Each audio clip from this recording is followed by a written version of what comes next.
Geç olmadan gelse de beni bulsa artık.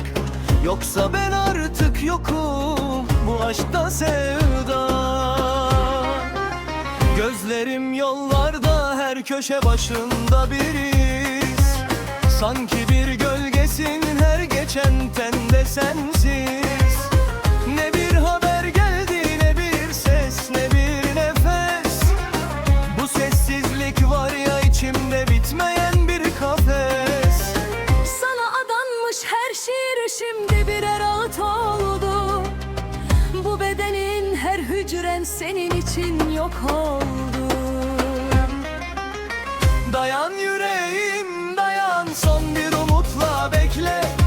Ateşlere attı beni yine de affetmemekte.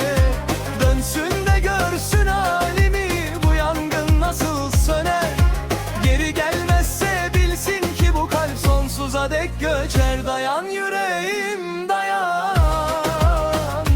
Dayan, dayan.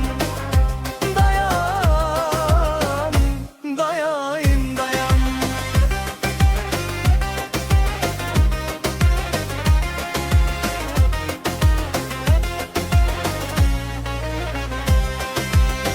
Hani derler ya giden dönmezmiş, ben inanmadım.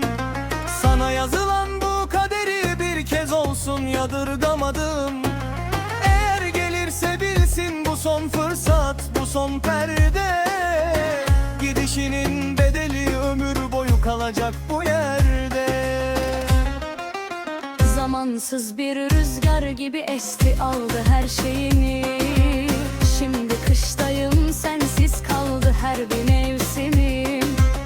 Umut dediğin ince bir çizgi, tutunmak zor artık. Gelip de tutmazsa elimi bu son vedam olacak artık. Dayan yüreğim dayan, son bir umutla bekle.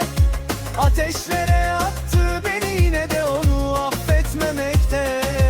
Dönsün de görsün halimi, bu yangın nasıl söner. Geri gelmezse bilsin ki bu kalp sonsuza dek göçer. Dayan yüreğim